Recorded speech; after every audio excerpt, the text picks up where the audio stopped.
Salam. Silakan duduk. Ya, kita tepuk tangan buat tim profetik yang luar biasa. Hanafus Salam itu saya dengar dulu, tapi baru kali ini dengar nyanyi lagi. Oke. Apa yang saya mau bagikan tentang apa yang Anda lihat menentukan masa depan, itu ada kisahnya. Ada kisahnya. Tanggal 1 Januari 2025 itu kisahnya adalah badan saya panas sampai menggigil, tapi kan menggigilnya itu kayak dari dalam gemetaran seperti ini. Istri saya lihat gini, wah berarti minum obat Panadol, diberikan obat Panadol, sehabisnya itu udah aman, tapi justru nggak bisa ngomong apa-apa, saya diam aja. Dewi bilang, kamu hang ya? Jadi tanggal 1 itu kan orang rame-rame mau ulang tahun baru segala macam. Saya banyak lihat, tapi kalau ibarat larinya orang udah sampai mana saya belum lari. Nah, Dewi bilang, kamu hun-hun ya? Hun-hun, apaan hun-hun? Jadi kata-kata ini dengan kata mau bikin kalimat susah. Jadi nggak bisa jawab. Mereka datang saya paling Nah kan tahun baru itu kan nggak bisa, dokter nggak bisa bertugas karena kebanyakan sibuk untuk acara tahun baru mungkin. Jadi tanggal 6-nya baru saya dibawa dengan Dewi ke apotik saraf untuk diperiksa. Ketika ketemu dokter bilang, kepalamu harus diperiksa dulu. Ini kepala harus diperiksa. Dewi bilang, sekalian opname aja Pak. Hah? Iya, oke. Ini pengantar dari saya. Langsung 2 jam kemudian saya udah di Royal Taruma, rumah sakitnya. Nah, masuk ke sana, MRI dan CT scan sekalian. Waduh, masuk di MRI itu kayak ibarat ini peti mati, orang masukkan ke dalam, baru mesinnya bunyi segala macam. Saya cuma dia berdoa, Tuhan, listriknya akan mati Tuhan, listrik jangan mati. Di saat itu, di dalam hati saya keluar kata-kata gini, biarkan tubuhku melayanimu, peduli kepadamu dan mendoakanmu. Apa maksudnya? K besar soalnya. Biarkan tubuhku K besar, melayanimu, peduli dan mendoakanmu. Oh ya. Tapi saya tidak mengerti maksudnya. Nanti beberapa jam kemudian baru tahu artinya. Habis keluar, dia bilang, CT scan lagi. Oke, baik. Masuk lagi ke mesin khusus kepala. Setelah keluar baru ketahuan, kepala saya kalau bahasa kita bocor, otaknya bocor. Kalau bahasa kedokteran bilang rembesan. Wah, itu gambarnya besar-besar menakutkan. Hah? Ini kalau luka di luar bisa diobati, kalau di dalam otak mau bagaimana caranya ya? Gambar diperbesar, muncul ke atas, bikin takut aja. Waduh, model begini ya. Waduh. Dan hari itu udah harus di rumah sakit. Di saat di rumah sakit, istri saya bilang, pokoknya tidak boleh ada yang tahu bahwa kamu ada di rumah sakit. Saya baru mengerti apa artinya saya dengar dalam MRI bahwa biarkan tubuhku peduli, menolong atau melayanimu. Karena Dewi larang gak boleh ada yang tahu. Ya karena saya gak ngerti, biarin aja. Tiba-tiba ada WA masuk, Bang boleh gak isi khotbah di sini? Saya bilang, hang begini mana bisa khotbah.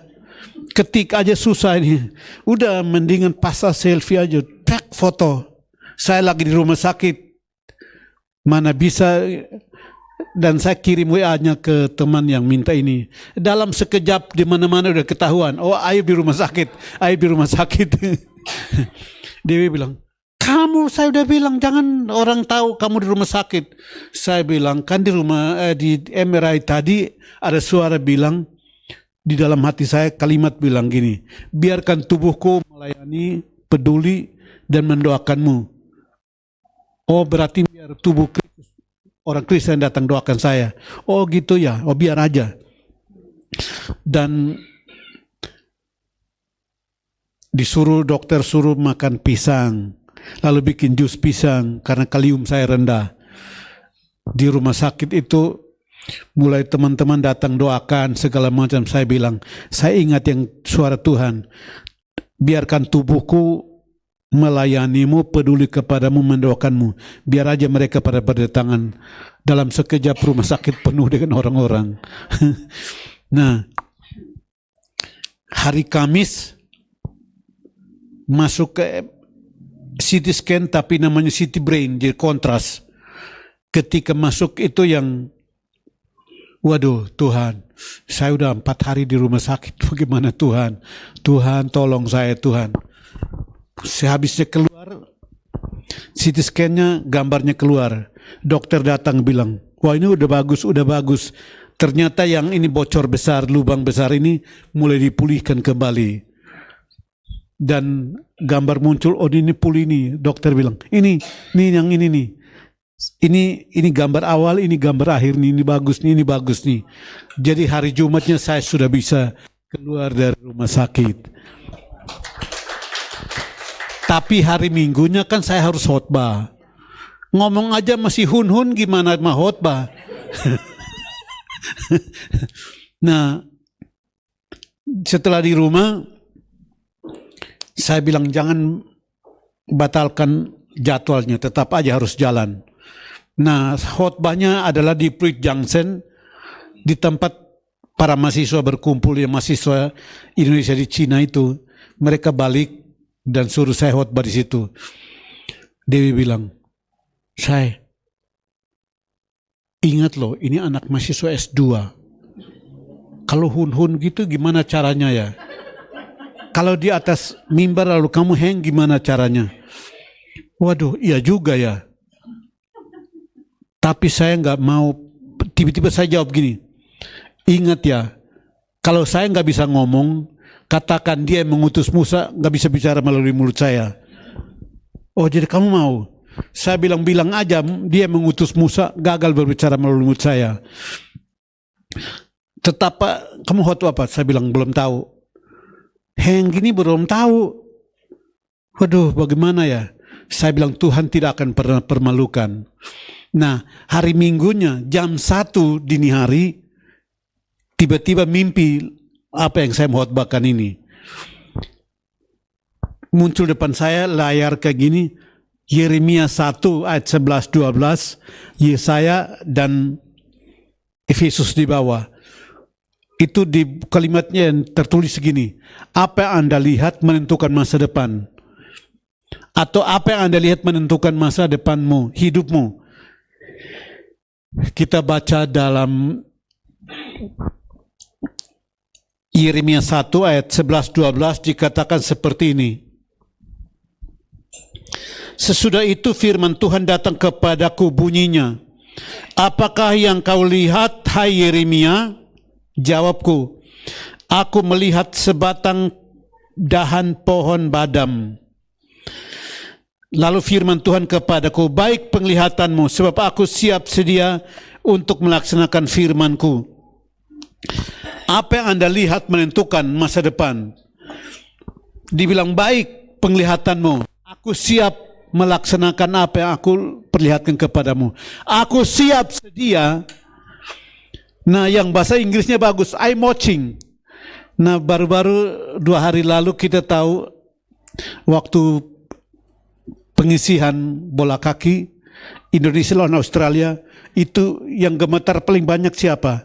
Penonton. Karena penalti Kevin Dix itu. Ayo gol, tiba-tiba tendangnya nggak gol. Dia yang kata beberapa komentator bahkan pelatih dia bilang gara-gara tendangannya nggak gol itu mental Indonesia turun dan Indonesia kalah 5-1.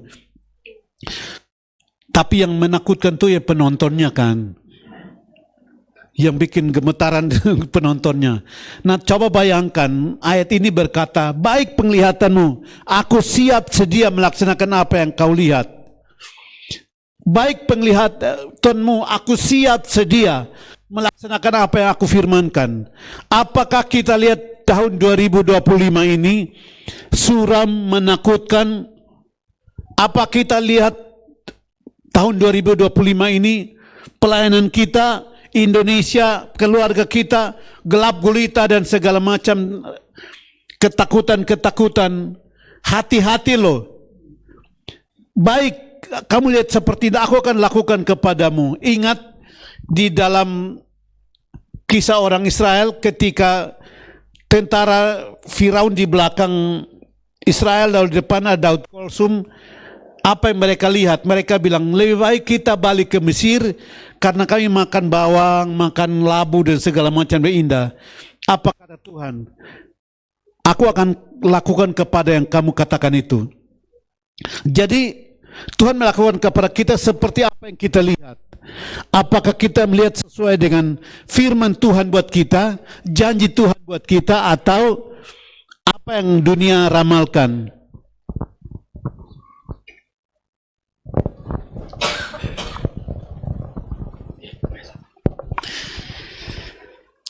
Itu sebabnya yang tadi kesaksian depan, saya punya buku di rumah, saya baca sambil ketawa, dari Smith Wigglesworth.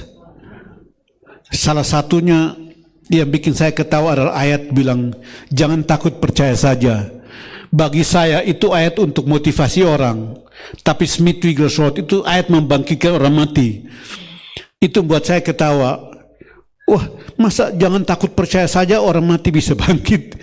Kita mah itu motivasi buat orang bertahan hidup, tapi justru melalui iman dari Smith Wigglesworth orang mati bangkit. Kenapa dia bilang setiap yang difirmankan itu kekal? Dan di dalam bacaan berikutnya, kalimat berikut halaman berikutnya tentang seseorang yang sudah 2 bulan lebih nggak bisa buang air karena harus disedot, jadi pakai kantong dibuang air di kantongnya. Dia bilang tidur aja dan nggak bisa buat apa-apa. Smith Wigglesworth datang, dia bilang, apa yang kau butuhkan? Dia bilang, saya bisa makan karena saya nggak bisa buang air. Oh gitu ya. Kenapa? Karena perut saya bolong katanya, ususnya bolong, jadi dikeluarkan kotorannya lewat samping. Smith berkata gini, baik kamu pulang, apa yang kamu inginkan untuk makan silakan masak dan makan sepuasmu. Dia bilang, bagaimana? Saya nggak bisa. Dia bilang, kamu dengarin apa yang saya katakan, kamu pulang. Nah, dia pulang ke rumah dan dia bilang istrinya, masak makanan paling enak karena saya mau makan. Istrinya bilang, sudah 2 bulan kamu nggak pernah makan, bahkan minum air aja susah. Kok hari ini kamu datang gini? Dia bilang, si orang buta huruf itu, Smith Wigglesworth yang suruh saya. Akhirnya istrinya masak masakan paling enak dan malam itu dia makan sepuasnya. Ternyata ususnya yang bolong itu setelah diperiksa besoknya sudah pulih normal kembali seperti semula. Dan saya bilang, wih Tuhan, ini orang ini imannya kayak apa ya? Dia bilang, kalau Allah katakan A itu jadi A, yang penting kita dapat firman Tuhan duluan.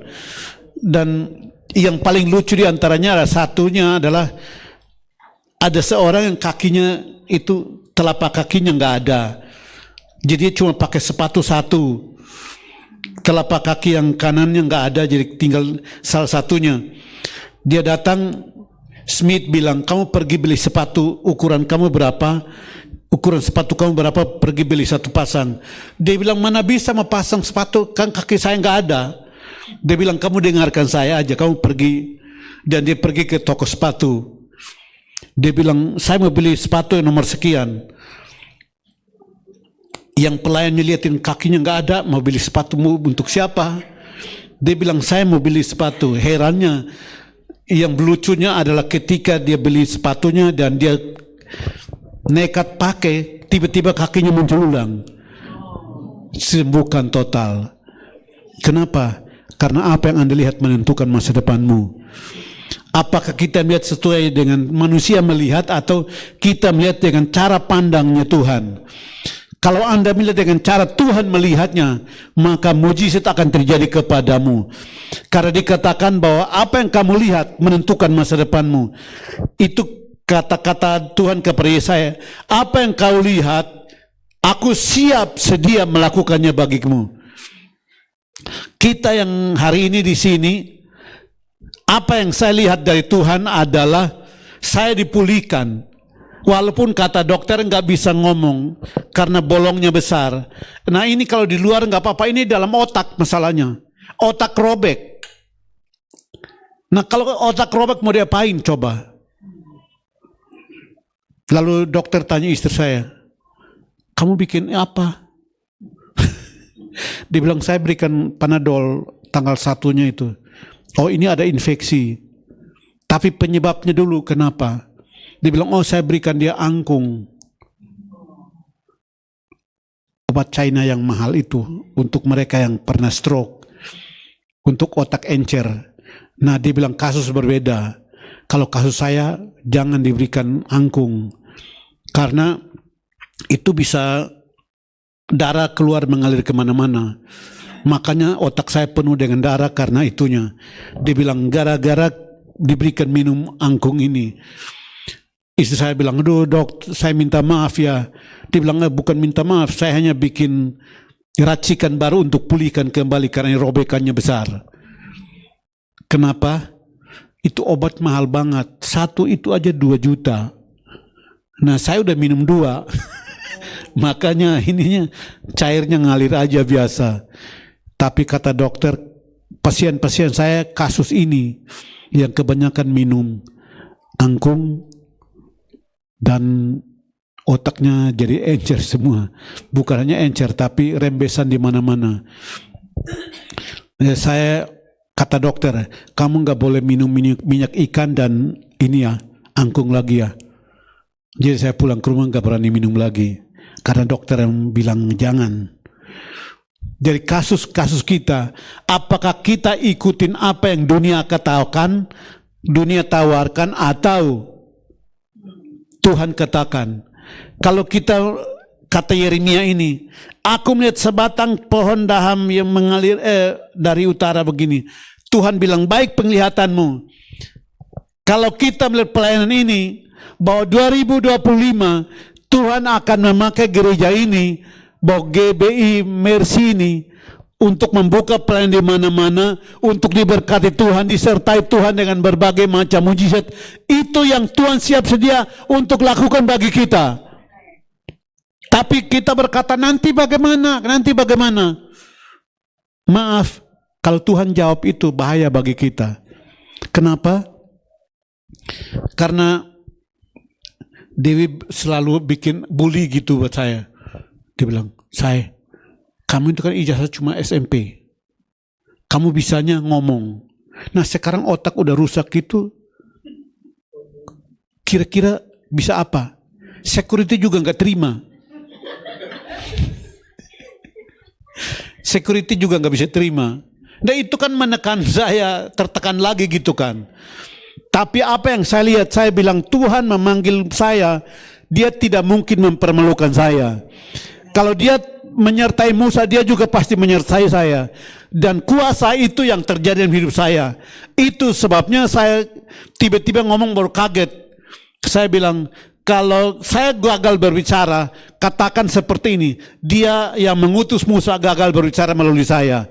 Herannya minggu depannya sekali khotbah yang itu, minggu berikutnya 2 kali khotbah, minggu berikutnya 3 kali khotbah, dan minggu berikutnya 4 kali khotbah. Dewi bilang, kalau kamu nggak bisa, teman-teman bilang, ya kalau nggak bisa kamu aja naik ganti. Kadang-kadang kita melihat dengan manusianya. Oh ini kayak begini, oh ini satpam aja juga nggak bisa terima. Sorry, apakah Tuhan bisa mempermalukan kita? Enggak. Kata Tuhan dalam ayat ini, apa yang kau lihat hai Yeremia? Itu mungkin pertanyaannya bisa diganti nama kita. Apa yang kau lihat hai Ayub? Apa yang kau lihat hai Andi? Apa yang kau lihat hai ini, hai ini, hai ini? Namamu bisa disebutkan. Apa yang kau lihat? Ingat Tuhan sebut nama persis. Kenapa Musa gemetaran? Karena di padang gurun gak ada orang tahu nama Musa, tapi Tuhan tiba-tiba panggil, Musa, Musa. Itu ketakutan. Saya tahu itu karena saya lahir di pedalaman timur dan kami tiap hari cari sapi. Kadang-kadang kita lewat padang yang luas, baru angin sepoi-sepoi lewat aja kita bisa sensitif. Nah itu suara yang kedengaran kalau panggil kita, aduh bisa merayap tidur di tanah. Kita karena banyak kuasa-kuasa gelap kan banyak nampak nyata gitu. Jadi kita bilang, oh itu suara setan segala macam, ketakutan. Bahkan kalau malam-malam aja mau buang air di luar aja kita nggak berani. Nah saya membayangkan bagaimana Tuhan tiba-tiba panggil Musa, Musa. Tidak seorang pun yang tahu dia, tapi Tuhan tahu namanya. Kepada Paulus dia berkata, Saulus, Saulus. Dia tidak perlu tanya nama siapa, dia tidak perlu tanya dari orang baru ini namanya siapa, enggak. Dia langsung sebutin, nama kamu ini. Saya jadi full time itu gara-gara nama saya dipanggil Safe. Itu nama panggilan di kakek saya, karena dari waktu umur 1 tahun, saya dibuang oleh mama di dalam kebun. Nah ketika dibuang di dalam kebun, kakak perempuan saya ambil dan bawa pulang dan titip dengan kakek dan nenek. Saya hidup dengan kakek nenek. Dan dipanggil, kakek beri nama Safe. Itu Safe itu sebenarnya, kalau bahasa daerah itu, kadang-kadang mereka cuci piring, cuci, nah itu ada artinya, ini tukang cuci piring. Ini tukang cuci piring. Nah saya dipanggil dengan nama itu. Herannya ketika saya bertobat, saya lagi berdoa, nama itu dipanggil Safe. Ini nama keluarga saya nggak ada tahu, tapi kakek saya tahu karena kakek yang sebutin saya dengan nama itu. Sampai satu kampung aja nggak tahu nama saya dengan itu. Keluarga sendiri juga tidak terlalu tahu. Hanya yang tinggal dengan kakek sama-sama aja yang tahu nama saya. Nenek juga tahu. Atau kakak perempuan yang selamatkan saya juga tahu. Nah itu nama cuma terbatas yang sebutin. Beberapa tulisan dalam buku saya pakai Safe, S-A-F-E, tapi samarkan nama saya di sana. Nah nama itu, saya ingat kakek saya menyebut nama itu. Tapi ketika saya berdoa waktu bertobat, Tuhan panggil Safe. Waduh, ini nama hanya kakek yang tahu. Berarti Tuhan yang panggil saya.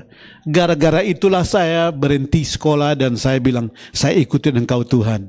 Saya melayani Tuhan dari situ, dari 12 Juli 89 sampai hari ini. Saya tetap melayani Tuhan. Kenapa? Dia tahu nama pribadi saya. Tidak ada seorang pun yang tahu, tapi dia tahu nama saya. Paulus itu nama aslinya Saulus. Tapi Paulus mengganti menjadi Paulus. Karena Saulus. Nah kalau Saulus kan Saulus. Kaget. Hah? Kok ada yang tahu nama asli saya? Bukankah kita di ruangan ini? Pertanyaan sama.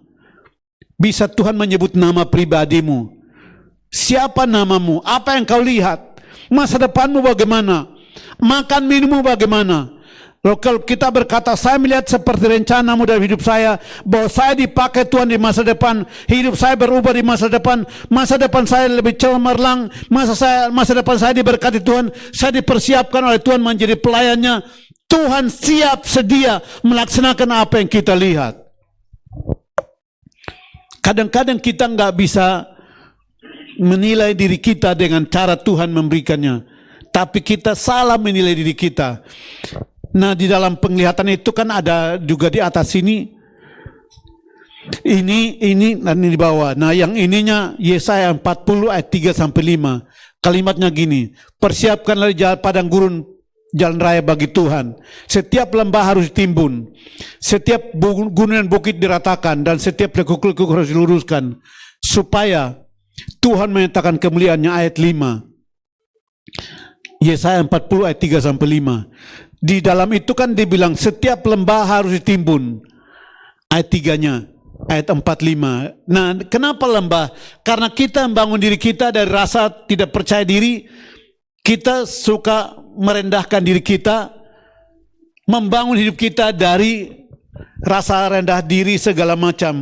Jadi sekalipun kita sudah terima Yesus, kadang-kadang kita bilang, aduh saya ini, aduh kayak gak bisa.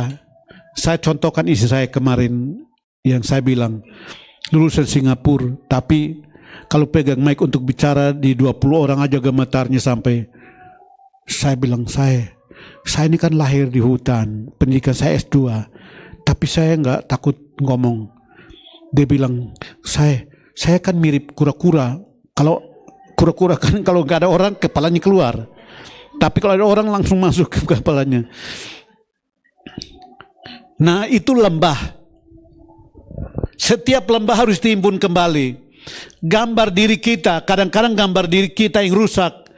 Apalagi kalau kami yang di Indonesia Timur, kadang-kadang manggil nama dengan nama binatang. Ya, panggil nama dengan binatang. Contoh, saya ingat kakek saya kan itu gelar yang diberikan buat dia, itu tukang ngantuk. Jadi kalau mau makan, jagung direbus dulu, baru dihancurkan untuk dimakan. Habis dia mulai ambil batu, dipasang, mereka sebut titi jagung gini. Tidur dulu, berbangun, ambil makan. Nah, kami sembunyi di belakang. Dia lagi gini-gini tidur, kita ulurkan tangan dari belakang, ambil jagung semuanya. Jadi sadar, jagung udah hilang. Dia bilang, asu, anjing ada di mana kok makan jagung? Jadi kami dipanggil anjing. Kadang-kadang, anjing, ambil ini, atau apalah gitu. Itu Indonesia Timur kebanyakan memakai, khususnya Timur, itu mereka panggil dengan nama binatang. Contoh kalau anaknya kurang bagus di sekolah, mereka panggil babi. Babi ini bodohnya kayak apa? Nah, ada teman di sekolah, bacanya nggak bisa, tulis nggak bisa. Dibilang, babi ini makan apa aja babi. Jadi kami akhirnya ikut-ikutan guru panggil nama teman ini bukan manusia tapi panggil babi. Woi babi sini.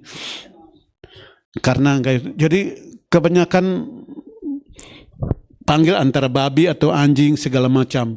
Nah, itu lembah-lembah. Itu sebabnya kalau dalam retret pemulihan gambar diri, orang Indonesia Timur khususnya Kupang paling banyak nangis. Kenapa? Karena mereka disakiti oleh orang tua. Mereka dipanggil babi, dipanggil anjing, dipanggil segala macam. Jadi itu gambar diri yang rusak.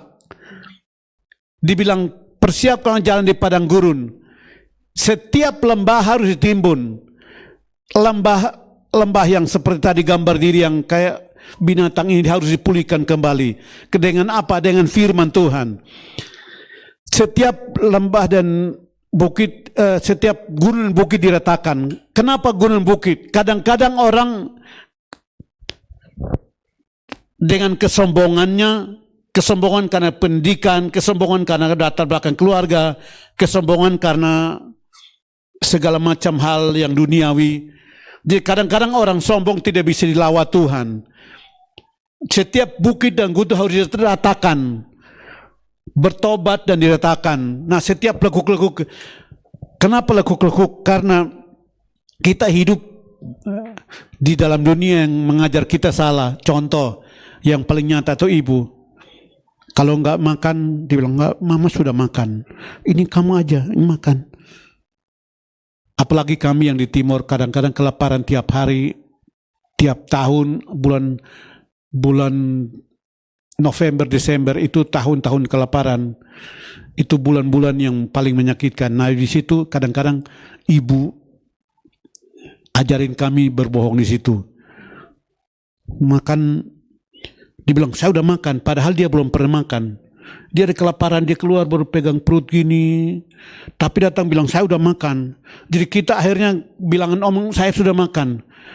Ayo makan. Enggak, saya udah makan, padahal belum makan. Itu lekuk-lekuk harus diluruskan kembali. Hanya firman Tuhan membuatnya lurus kembali. Apakah kita melihat diri kita seperti lamba-lamba ini? Apa kita melihat diri kita seperti gunung-gunung ini? Apa kita melihat diri kita seperti lekuk-lekuk ini? Firman Tuhan meluruskan kembali. Karena ayat 5 dari Yeremia itu, ayat 5 dari Yesaya 40 itu diberkatan, Tuhan menyatakan kemuliaannya.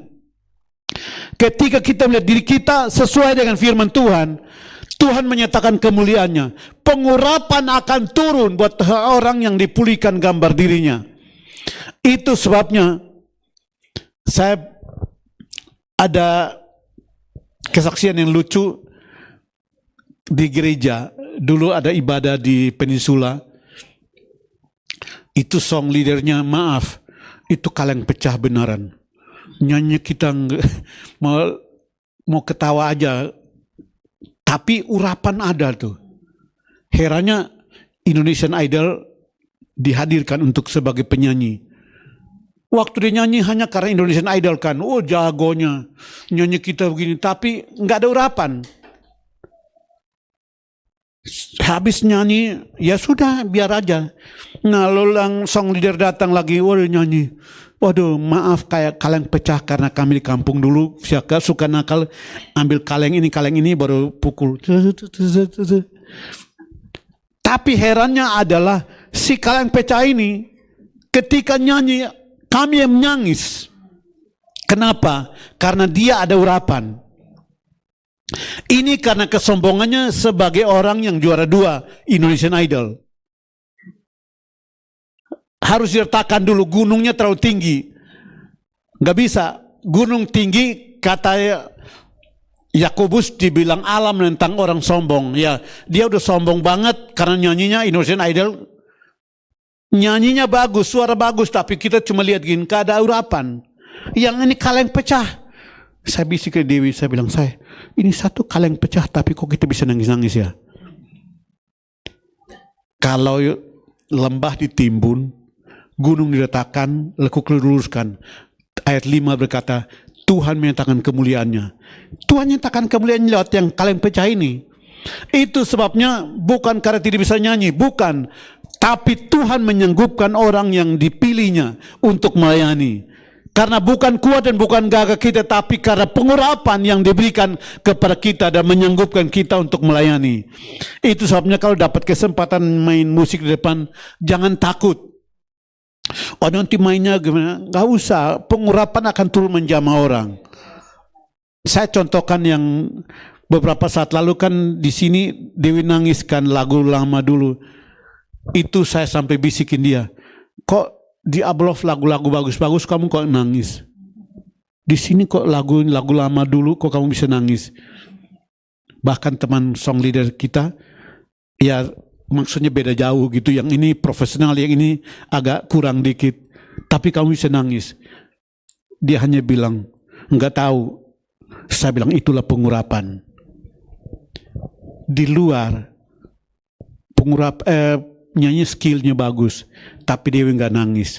Tapi waktu itu Dewi bisa nangis-nangis lagu dengan lagu biasa, lagu sederhana. Saya bilang tiap kali istri saya ikut nggak pernah nangis. Kok kali ini nangisnya saya begini ya? Maaf nangis waktu itu sungguh kan. Sampai saya harus ambil tisu di depan untuk kasih dia nangis-nangis. Kenapa? Karena Tuhan menyatakan kemuliaannya. Amin. Tuhan menyatakan kemuliaannya. Karena Tuhan menyatakan kemuliaannya bagi orang yang hidup di dalam Tuhan. Tuhan menyanggupkannya. Jadi kalau kita dipanggil untuk melayani, jangan takut. Itu pengurapan akan turun menyanggupkan kita. Kenapa? Karena ayat yang kelima tadi itu dari Yesaya 40 ayat 5 itu, Tuhan menyatakan kemuliaannya. Jadi kalau kita terpanggil, jangan takut. Tuhan menyatakan kemuliaannya. Itu sebabnya sayang kalau sudah khotbah begini baru balik ke situ, ditanya masih pengaruh obat yang saya minum. Kan dokter bilang nanti kamu minum racikan-racikan ini. Jadi saya sehari minum 5-7 untuk pulihkan yang bolong besar tadi itu. Jadi kalau saya balik kadang-kadang ngomong kalimat masih ini, tapi kalau lagi khotbah lancar amat. Jadi saya ingat ketika khotbah di Pluit Junction itu, anak-anak S2 yang hadir itu dia bilang, ingat loh mereka anak berpendidikan loh. Ingat loh, dilihatin saya gini, ingat loh, nanti bagaimana, tapi Tuhan membuat mujizat menyumbat mulut mereka. Kenapa? Karena 1 jam, saya bilang Dewi, saya di dalam mimpi saya malam itu, saya ngomong tidak putus sampai selesai. Berarti saya percaya sebentar saya khotbah juga persis seperti itu. Dan herannya habis khotbah, mereka datang salaman, katanya nggak bisa kak, kok lancar amat. Saya bilang kita buktikan di sini di kursi duduk. Kami duduk di bawah dan ngomong saya nggak bisa. Bedanya ketika pegang mic untuk khotbah. Kenapa? Karena Tuhan tidak mungkin mempermalukan namanya. Dia menyatakan kemuliaannya. Itu sebabnya, nah yang mimpi itu kan ini Yeremia, ini Yesaya, ini Efesus. Di dalam Efesus itu saya lihat terang-terangan Efesus 1 ayat 17 sampai 19 dikatakan seperti ini.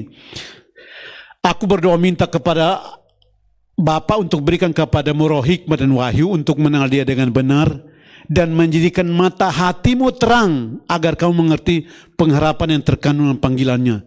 Jadi mata hati kita harus diterangi. Ketika mata hati kita diterangi, apa yang kau lihat? Kita akan lihat rencana alam hidup kita. Karena itulah yang ini. Tuhan memilihmu dan Tuhan memakaimu dan mengurapimu. Di dalam sini nanti ada banyak hal yang baru yang khusus ini.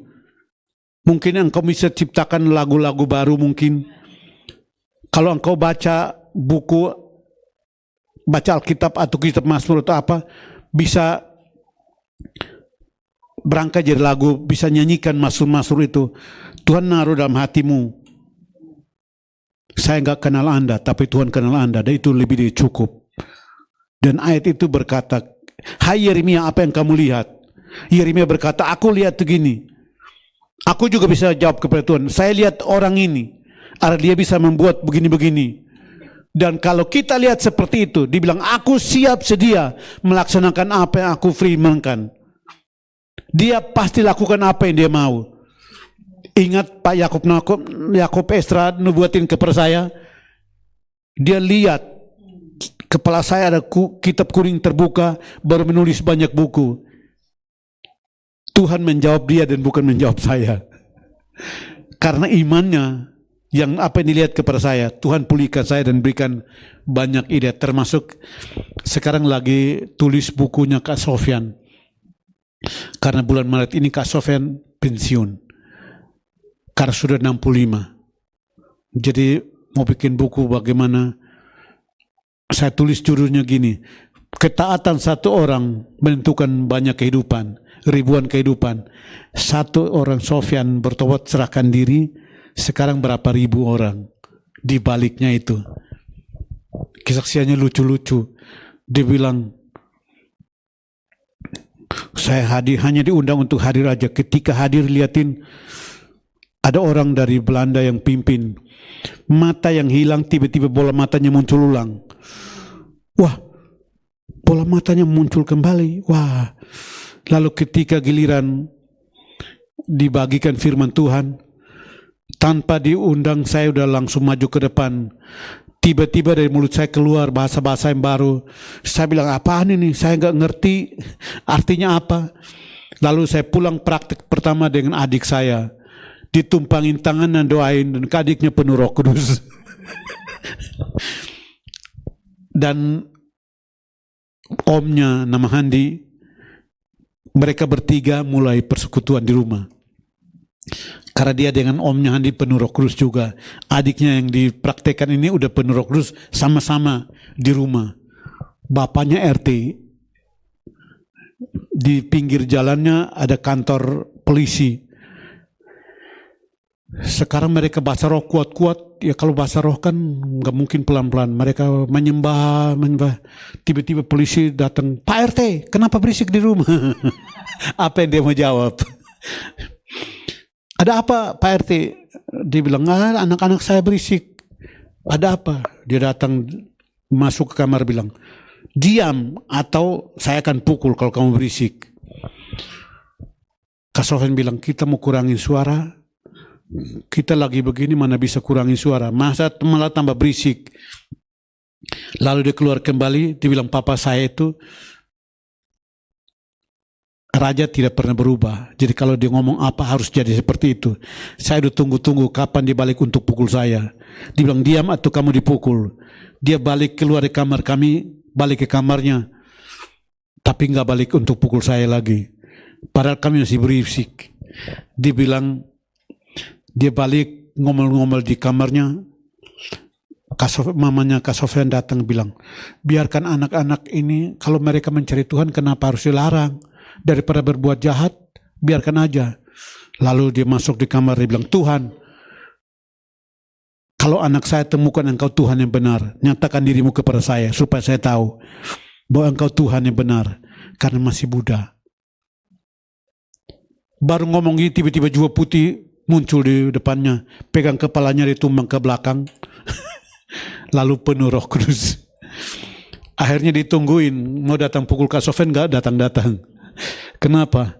Oh, berarti anak saya menemukan Tuhan yang benar. Dari situlah mulai, dari 3 orang, jadi 10 orang, 20 orang, 30 orang, akhirnya sekarang ribuan.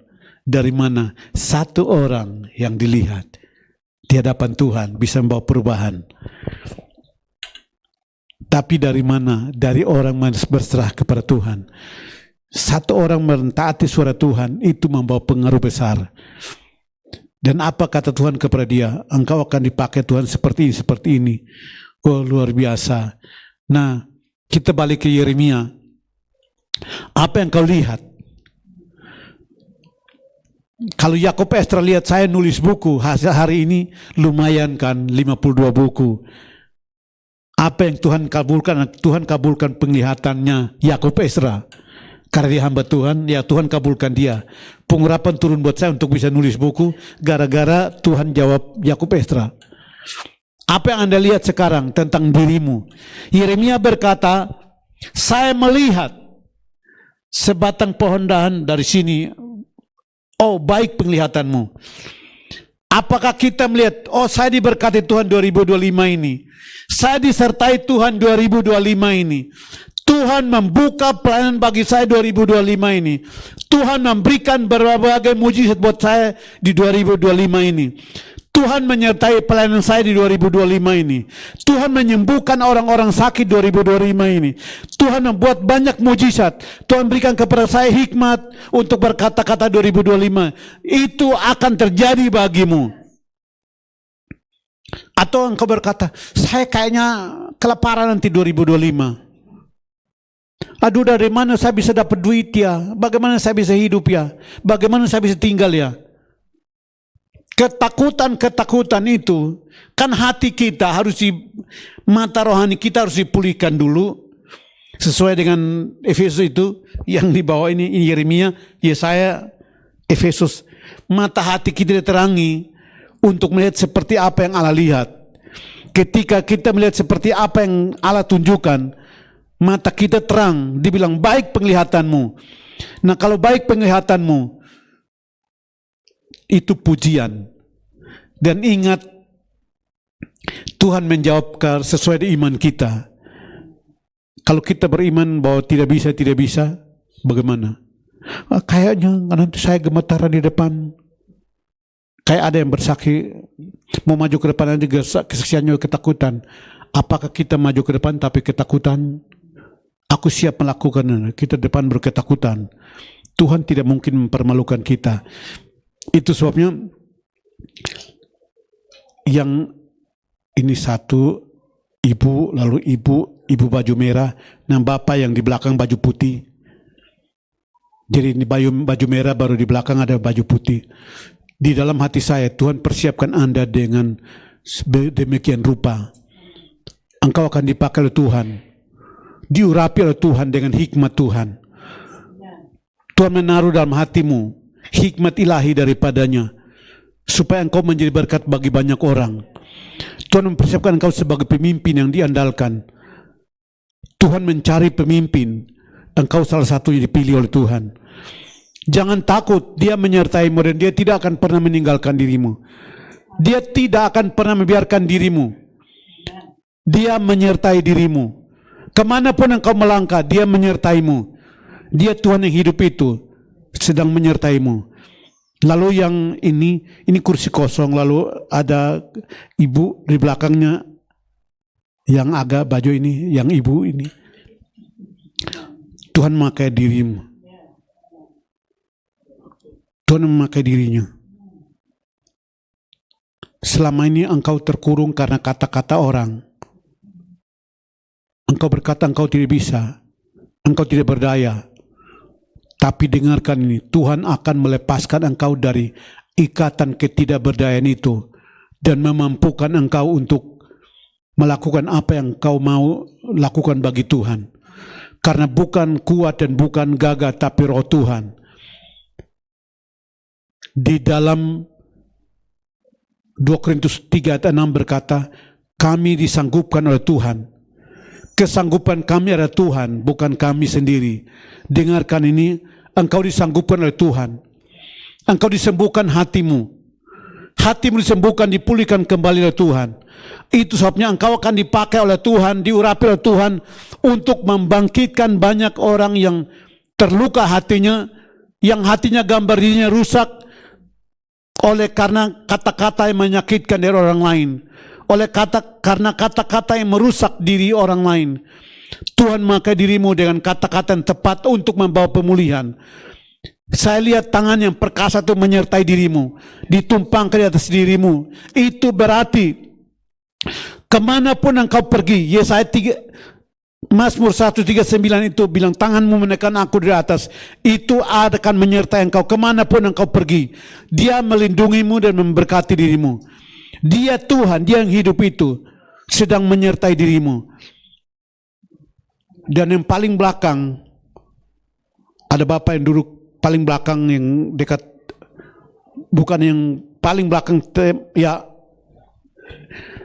di dalam hati saya, engkau juga pemimpin sedang dipersiapkan oleh Tuhan. Tuhan butuhkan pemimpin. Seperti Yefta, engkau diambil dari latar belakangmu. Karena Tuhan butuh pemimpin buat di gereja sini. Tuhan membangkitkan untuk bisa menolong Pak Andi. Jadi engkau salah seorang yang dipersiapkan oleh Tuhan untuk melepaskan urapan yang dahsyat mengalir lewat hidupmu. Akan datang harinya ketika engkau berbicara depan dengan penuh pengurapan, penuh kuasa, penuh hikmat. Karena engkau salah seorang yang dipersiapkan sebagai pembicara. Wibawa pemimpin ada padamu. Jangan takut, Dia memilih dirimu. Dia tidak akan pernah permalukan dirimu. Saya saksi di sini. Selama Januari sampai sekarang saya masih tetap dipulihkan sebagai pembicara. Kenapa? Karena Dia Tuhan mengubah hidup saya yang katanya otak bocor, kata dokter, dan tidak bisa. Dia bisa pulihkan kembali seperti saat ini. Saya percaya kalau Tuhan berbicara, Dia pasti benar. Dan kalau Dia persiapkan dirimu, Dia juga pasti benar. Dan untuk pria yang tadi maju ke depan ini bersaksi, kalau kata dokter bahwa engkau hanya buang air seperti itu, tapi apa kata Tuhan tentang hidupmu? Pegang di bagian yang tidak bisa dan katakan tunduk kepada firman Allah. Ada contoh yang paling bagus adalah Smith Wigglesworth lagi naik kereta api, sementara duduk dia bertemu dengan ada satu nenek dan anak cucu perempuannya.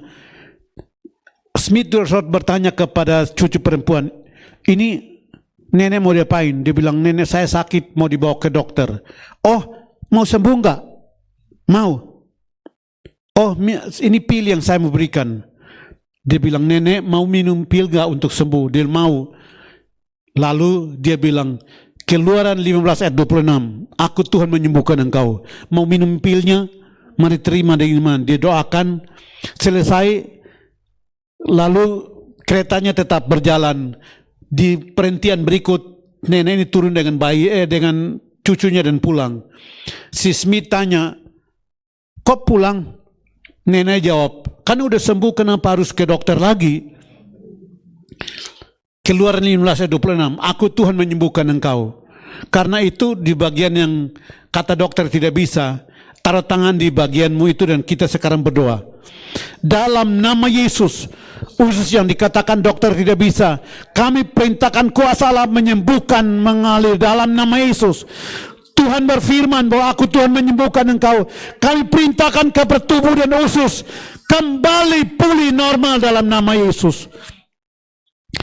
Karena Tuhan mau memakai orang ini. Itu sebabnya kuasa Tuhan yang sama turun memulihkan dirinya, mengembalikan organ-organ tubuhnya untuk sembuh sempurna di dalam nama Yesus. Dokter terbatas, tapi Tuhan tidak terbatas. Kuasa Allah yang tidak terbatas itu, pencipta langit bumi itu turun menjamah teman yang sakit ini dalam nama Yesus.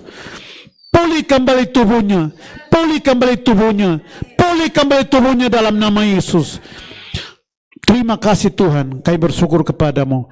Yang kami lihat, kuasa-Mu Tuhan menyembuhkan kembali hamba-Mu Tuhan. Terima kasih Tuhan dalam nama Yesus. Amin. Jadi apa yang kita lihat? Apakah pelayanan kita diberkati Tuhan, disertai Tuhan? Atau ketika kita doakan orang, saya pernah alamin, saya doain orang ketakutan, oh gimana ya, nanti bagaimana ya. Itu kesaksian yang jadi hidup tahun 93. Saya dari Kupang ke kampung saya, ketika datang saya sendirian. Nah, kakak perempuan yang selamatkan saya itu anaknya lagi meninggal, nama Ona. Dan menurut adat, omnya atau saudara laki-laki dari kakak saya harus hadir. Mereka udah 3 hari meninggal, anak ini baru 3 tahun dan sudah harus dikubur, tapi mereka bilang kalau omnya belum datang kita nggak boleh kubur. PTN juga nggak ditutup. Nah saya tiba-tiba hadir, saya datang, badan saya kayak strom listrik. Kenapa saya kesaksian ini? Karena ketakutan bisa menghalangi kuasa Allah. Saya liatin, saya liatin mayatnya, jenazahnya. Saya pegang gini, lalu suara dalam hati saya, panggil namanya. Ketika saya sentuh gini, kan ini udah 3 hari dia putih, sudah pucat. Dari sini tiba-tiba timbul merah, darah ngalir sampai sini. Semua pada berdiri, kiri kanan berdiri. Saya mulai ketakutan. Nanti bagaimana ya? Di dalam hati saya panggil namanya. Wah, kalau saya panggil dia bangun dari sini, gimana mau lari kemana? Gimana ya? Itu kata-kata mulai tambah kuat. Panggil namanya. Ini strom listrik kayak listriknya kita kena strom. Nah, saya pegang di perutnya. Stromnya ngalir ke perutnya. Wah, itu kalimat bilang panggil namanya. Daripada semua berdiri lihatin saya, kalau saya panggil namanya dibangun gimana ya? Ini mulai pikiran bekerja. Dalamnya itu bagaimana ya? Akhirnya saya tarik kembali tangan, langsung duduk. Ketika tarik kembali tangan dan duduk, peti ditutup, mereka kubur. Ketika peti ditutup dan mereka kubur, itu 1 kilo aja dari rumah itu. Dibawa ke sana untuk kubur. Itu kata-kata dalam hati saya mulai, kayak pikiran saya mulai muncul kalimat, Om, kenapa tidak panggil nama saya Om? Om, kenapa tidak panggil?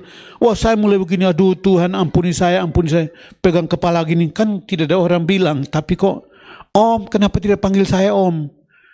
Itu selama beberapa hari saya nggak bisa tidur. Sampai saya balik ke Kupang, saya minta pemimpin atas nama otoritas tumpangin tangan saya untuk doain dong, supaya saya bisa tenang. Jadi 1 minggu itu didoakan, baru saya bisa bisa tidur, kalau enggak bisa. Jadi saya sebut kesaksian itu adalah ketidaktaatan membawa hukuman, ketaatan membawa berkat. Alasannya cuma satu, apa yang kamu lihat? Saya lihat semua orang berdiri dan lihat kan, daripada saya panggil dia bangun. Karena kisah pernah 3 hari Meltari dulu membangkitkan orang mati juga gitu kan. Tapi mereka nyanyi, disuruh nyanyi. Nah kalau di Kupang kan mereka nggak pakai itu, jadi mayatnya kan bau dan segala macam. Apalagi kalau 3 hari, kita jarak 30 meter aja udah nggak bisa cium baunya. Tapi surat Tuhan kepada Meltari dan timnya, kamu pergi berdiri samping mayat dan nyanyi. Meltari bilang, apa? 2 bulan lalu kita baru 2 jam aja meninggal, kita doakan aja nggak berani doain dan mati terus. Sekarang udah 3 hari, bagaimana ya? Yang kakaknya bilang, biarkan kamu pulang dan tertuduh, saya mau maju aja. Akhirnya mereka maju di depan peti dan mulai menyanyi. Waktu nyanyi, Meltari bilang, di pikiran saya muncul, jangan-jangan mayat bangun rangkul kami. Karena budaya di sana memang diceritakan kadang-kadang mayat bisa bangun, pegang kita, rangkul kita. Nah dia bilang, dia berdiri ikut nyanyi, dia berdiri paling jauh di belakang. Kenapa? Karena baunya nggak sanggup. 1 lagu, 2 lagu itu diulang-ulang. Ketika diulang 7 kali, dilihatin ibu jarinya, tangan bergerak. Wah, jangan-jangan siapa yang paling depan sebentar dipegang nih. Lalu 8 kali ibu jari kakinya bergerak. 9 kali lagunya, tiba-tiba mayatnya berdiri, bangun, dan 3 kalimat ini ngomong, sorga itu ada, neraka itu ada, Yesus hidup. Buyar, semuanya hilang. Semuanya pada berlari. Tapi 2 bulan kemudian 2.000 orang bertobat. Ketaatan dia membawa perubahan besar. Nah, hal yang sama, apa yang kamu lihat? Kita lihat kuasa Tuhan turun membangkitkan dia, atau ketakutan-ketakutan yang saya alami, ketakutan-ketakutan saya sehingga pulang tertuduh selama 1 minggu. Itu sebabnya sampai hari ini saya nggak berani lagi melawan, karena saya udah rasakan bagaimana pedihnya kalau tidak mentaati surat Tuhan 1 minggu.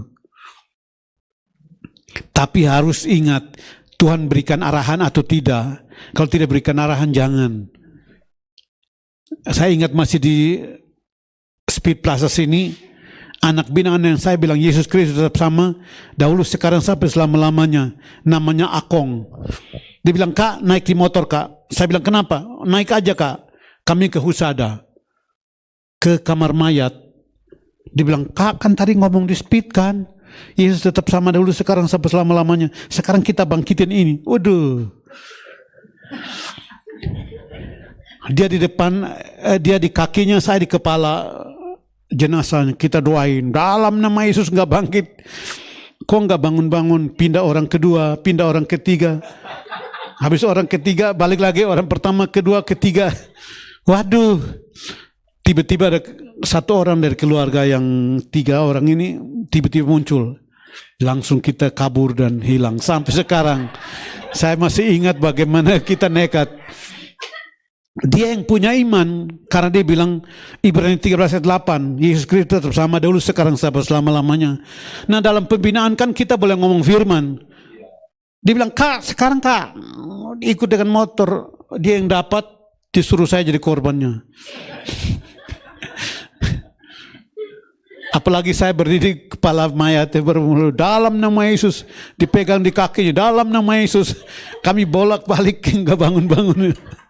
Pindah mayat kedua, jenazah ketiga, balik lagi jenazah pertama. Untung ada keluarga yang datang selamatkan kami, jadi saya lari keluar. Kalau tidak dapat sesuatu dari Tuhan, jangan. Itu peringatannya aja. Karena saya nggak dapat apa-apa, tapi anak binaan ini dapat. Saya bilang, saya nggak dapat apa-apa. Tapi kan kita praktek, Kak. Ya, kamu nekat tapi ada seorang dari Afrika, Nigeria namanya Benson Idahosa. Dia dengar khotbah yang sama, Yesus tidak berubah dahulu sekarang sampai selama-lamanya. Berarti orang mati bisa dibangkitkan. Di Nigeria dia pergi cari orang mati dan doakan. Dia doakan sampai 114 kali. Waduh, menakutkan sekali. Tapi orangnya bangkit setelah 114 kali. Sampai sekarang dia dipakai untuk membangkitkan orang, urapan turun buat dia untuk membangkitkan orang-orang mati. Namanya Benson Idahosa. Tapi saya bilang, waduh dia nekat amat. Dia bilang, pokoknya kalau Tuhan nggak bangkitkan dia, saya nggak mau pulang. Kalau tidak, pendeta tadi khotbah itu berbohong. Pokoknya engkau harus bangkitkan. Nah, memang di Afrika mungkin harus begitu, tapi kita nggak tahu bagaimana. Tapi balik lagi, apa yang kamu lihat? Apa yang kau lihat? Apakah engkau lihat rencana Allah dalam hidupmu? Itu menentukan masa depan. Apakah kita lihat, oh ini gedung gereja, ini GBI Mercy ini akan jadi besar, jadi segala macam disiarkan di mana-mana. Kita lihat Tuhan bilang, aku siap melaksanakan apa yang aku lakukan kepadamu. Aku siap sedia melaksanakan firmanku. Dan I am watching. Aku menonton. Nah, kalau kemarin Indonesia kalah gara-gara kita penonton tendangan penalti enggak gol, itu berarti kalau kita mendoakan orang juga Tuhan lagi nonton kita. Seakan-akan gitu. Tuhan lagi nonton, aduh kita doakan mati atau kita doakan hidup.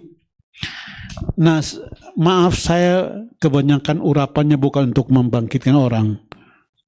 Jadi istri saya tahu kalau mereka bilang kayak spesialis doakan orang mati, habis doakan mati, habis doakan mati. Jadi saya selalu ingatkan dia. Enggak tahu kenapa, tapi itu pengalaman-pengalaman itu yang membuat saya tertrauma sampai sekarang. Bahkan di rumah sakit di Pluit, teman akrab itu kakaknya masuk rumah sakit. Dia bilang, Yup datang doain dong, ini teman akrab kita. Saya bilang, enggak, daripada jumlah orang mati tambah, saya enggak mau. Dia bilang, demi dia Yup, oke kami datang. Nah ternyata kami datang ke situ, saya udah penuh ketakutan. Jumlah keberapa nih, jumlah keberapa nih, jumlah keberapa ini. Nah ada seorang pendeta GBI yang pakai jubah datang beri samping saya bilang, Pak kita doakan, kan dia cuma gini. Tambah takut lagi. Saya bilang, Pak kita doakan dia untuk sembuh. Dia bilang, ketahuan imannya nggak ada. Saya juga gara-gara hargai teman, udah dalam nama Yesus sembuh, dalam nama Yesus sembuh. Dia diam-diam. Nah keluarganya beri di depan, keluarga dia mau tutup mata. Saya juga mau buka mata, tutup mata juga. Sehabis doakan saya nekat, saya bilang pokoknya Tuhan bangkitkan, sembuhkan, pulihkan. Sehabis itu kami pulang. 2 jam kemudian mereka kirim berita lewat istri saya, terima kasih ya udah datang doakan kakak saya yang di rumah sakit Pluit. Terima kasih juga. Iya, tapi dia sudah meninggal. Saya bilang, itu pendeta di samping saya tadi, saya bilang, Pak percaya Pak. Dia diam-diam, itu berarti dia udah tahu bagaimana menghadapi keluarga depan. Saya habis doain malah dia meninggal. Saya bilang Israel, kan saya udah bilang tambah jumlah meninggal aja, tetap aja meninggal. Nah akhirnya meninggal itu, saya bilang aduh kayaknya jangan lagi ya. Kalau sakit yang parah-parah jangan. Tapi dekat bandara saya dihubungin temannya Dewi, istri saya, teman akrab lagi. Dia bilang, tolong udah 2 tahun kami keluarkan duit terlalu banyak. Ini papa saya harus pulang, berobat di rumah dan gak bisa bangun. Tolong bawa suamimu dong, doain. Dewi bilang, saya bilang gak mau. Udah tahu berapa orang udah meninggal, 20-an orang sekarang. Lu mau tambah dia lagi. Dia bilang, enggak. Saya bilang, percaya aja. Itu mungkin iman saya larinya ke situ, salah iman. Tapi janganlah. Dia bilang, enggak. Ini mereka udah minta. Oke, kami ke bandara. Datang di ruangan seperti ini, udah masuk. Dia cuma berbaring di kasur.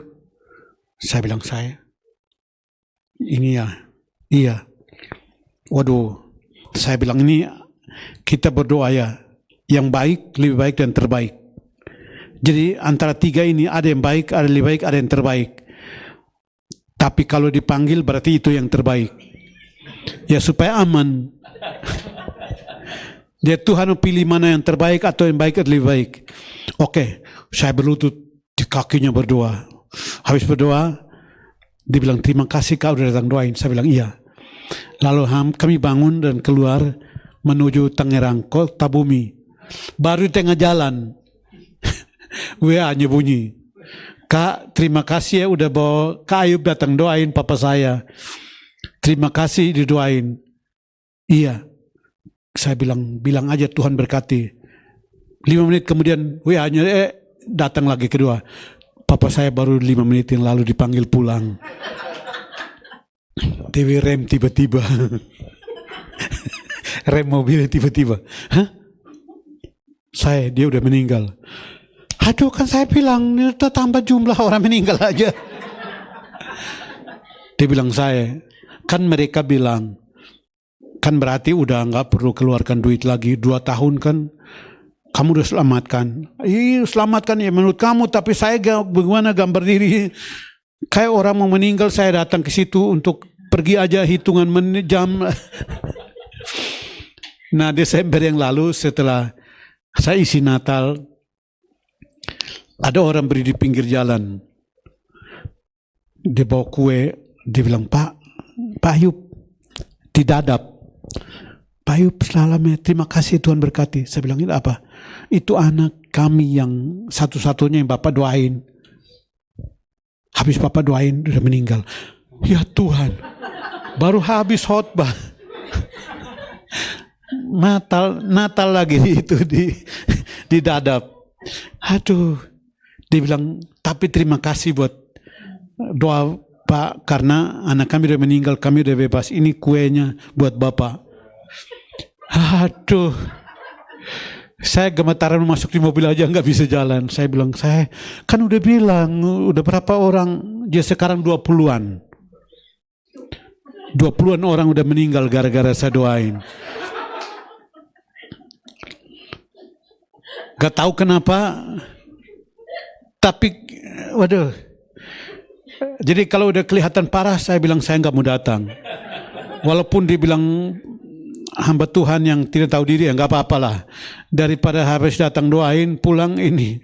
Nah bulan lalu teman istri saya di rumah sakit kanker Darmais. Teman dulu bos di kantor itu paru-parunya basah. Kita datang doain, habis doain malah tiap hari harus disedot itu basahnya, cairannya. Wah sekali itu berapa liter. Dulu 2 bulan akhirnya habis kami doain hampir tiap hari. Dan dia bilang terima kasih Bu Dewi, terima kasih ya. Jadi burung gagak buat kami supaya Elia bisa dapat daging dan roti. Saya bilang aduh dia parah gitu kita dibilang burung gagak. Akhirnya udah meninggal baru-baru. Saya bilang udah saya nggak mau lagi. Kalau Tuhan bilang langsung bangkitkan oke lah. Tapi kan dia bilang burung gagak yang selamatkan Elia. Iya sih, tapi kan saya berarti jumlah udah mulai hampir mendekati 30. Saya kan jumlah udah meninggal berapa kan berarti tambah banyak. Apa yang saya lihat? Yang saya lihat ketakutan ketika mendoakan orang pulang nanti hitung jam. Ayat itu berkata, aku siap sedia melakukannya. Jadi kita lihat, aduh habis saya doain meninggal, jadilah kepada kita sesuai iman kita. Atau kita doain, pokoknya habis doain sembuh. Apa yang kita lakukan, apa yang kita lihat itu menentukan. Itu sebabnya biarkan kuasa Tuhan menyertai hidup kita. Apa yang Anda lihat di dalam kuasa mujizat ada di situ. Itu sebabnya dalam hati saya tentang yang ini. Bukankah urapan menyertai dirimu? Urapan menyertai dirimu. Engkau punya banyak ide. Ini muncul di sini, idenya banyak. Tapi boleh nggak tulis ide-ide itu? Tulis dan lakukan. Rasanya tidak mungkin. Siapa bilang tidak mungkin? Kalau Tuhan beri itu yang tidak ada menjadi ada. Kalau Tuhan menyertai engkau untuk buat apa yang kau lihat. Oh, saya melihat Tuhan menyertai saya untuk buat ini. Lakukan, pasti jadi. Tuhan sanggupkan dirimu. Bukan engkau yang bisa. Tapi Tuhan sanggupkan dirimu. Teman-teman, apa yang engkau lihat di 2025 ini? Pelajaran yang kau dapatkan 2025 ini, 2024 engkau bisa praktekkan 2025. Apa yang kau lihat? Apa yang kau lihat, hai Yeremia? Dibilang saya melihat jelas seperti ini. Dibilang baik penglihatanmu. Atau Tuhan bilang kurang bagus penglihatanmu. Baik penglihatanmu atau kurang bagus. Nah, tadi saya lukiskan bagaimana doakan ini mati, mendoakan ini mati. Karena saya lihat yang orang udah minta doa ini, saya bayangkan, sebentar 2 jam kemudian, 3 jam kemudian dia dapat berita dia meninggal segala macam. Apa yang saya lihat, Tuhan bilang, aku siap sedia melaksanakannya. Karena udah lihat dalam imajinasi, sebentar jadi kenyataan. Atau kita berkata, saya habis tumpangin tangan, dia disembuhkan. Saya tidak mau tahu apa kata perasaan, tapi kata Tuhan seperti apa. Mari Tuhan yang menyertai kita di 2025 ini akan menentukan bagaimana penyertaan Tuhan dalam hidup kita, bagaimana kuasa Tuhan dalam hidup kita, bagaimana pemeliharaan Tuhan dalam hidup kita. Atau kita takut dengan sakit penyakit. Istri saya kan mamanya yang lagi itu herpes yang itu sakit. Saya bilang, Ma, yang saya lihat mama sembuh, yang saya lihat mama udah pulih. Akhirnya ke Malaysia dan diberikan itu obat tertentu.